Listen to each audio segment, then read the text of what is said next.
Oluvannyuma lw'abasambi abawerera ddala 26 okuyitibwa ku ttiimu ya ggwanga eya Crested Crane okutendekebwa kutandise olunaku olwaleero nga kwetabiddwako Natasha Sirazi aguchangira Denmark.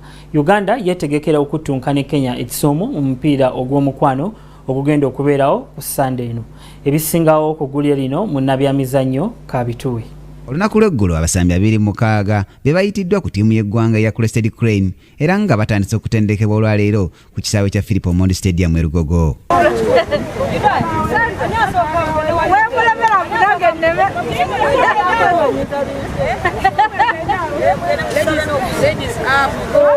Abasambi abawera ddala 26 bebeyanjudde mu kutendekebwa kuno wabula nga ye Nakirinde Catherine aguchangira mu UCU ne Masaka yeye katalabiseeko mu kutendekebwa ng'omutendesi bw'annyonnyola. Tulina abazannyi 26 era nga bonna bwe twabayita okuggyako omu yataze asambira UCU ate asambira Masaka bamuyita Nakirinde Catherine.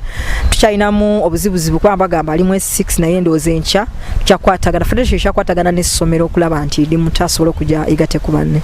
Nantabeera ategeezezza ng'enkambi bw'eri mu mbeera ennungi ng'essira asinze kulissa ku nteekateeka y'obwongo bw'abasambi. Enkambi nga bw'ogirabye abaana bonna bazze ate n'ekirungi ne professional afazze enkambi nkakkamu bulungi abaana n'abagambye tetugenda kutendeka binyi sigenda kubakooya ngenda kukola ku byabwongo mpozi n'okuteekateeka ttiimu okulaba nti tusamba wamu nga ttiimu. Bo abasambi okuli ne Natasha Shirazi aguchangira Denmark baweze okufutiza Kenya bwe banabasinkanye ku Sunday. So, but except it's going to be very good and it's an honor to be here. Tugenda Nairobi oba Kisumu atusobereyo buwanguzi. Tiimu eno egenda kuttunka ne Kenya mpira gw'omukwano ku nkomero ya Sabbiiti eno. Ku Kingdom TV amalindi ag'ebyemizannyo nze Brian Katende.